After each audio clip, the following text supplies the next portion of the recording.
नमस्कार मित्रांनो. मराठ्यांचा इतिहास हा केवळ लढायांचा नाही, तर तो आहे अकल्पित धैर्याचा आणि अचाट बुद्धिमत्तेचा.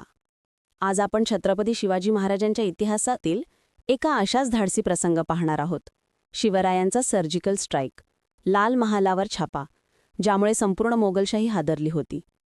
हा आहे शाहिस्तेखानाची बोटे छाटण्याचा इतिहास. चला तर मग जाणून घेऊया 5 एप्रिल 1663च्या त्या मध्यरात्री काय घडले. सन 1660. औरंगजेबाने आपला मामा आणि मोठा सरदार शाहिस्तेखान याला दख्खनमध्ये पाठवले. त्याचे एकच उद्दिष्ट होते, शिवाजी महाराजांना संपवून स्वराज्याचा प्रदेश ताब्यात घेणे. शाहिस्तेखानाने मोठ्या फौजेसह पुण्यात तळ ठोकला.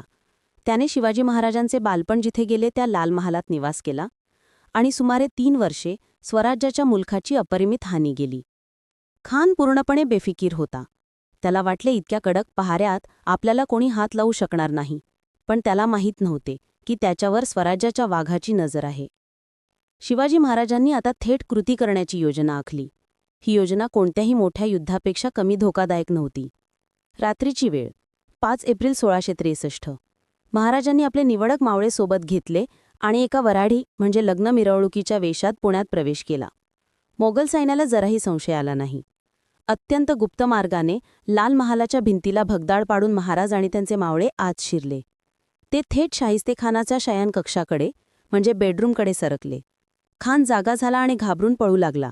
तेवढ्यात महाराजांनी त्याच्या दिशेनेच जोरदार वार केला. महाराजांचा वार अचूक बसला.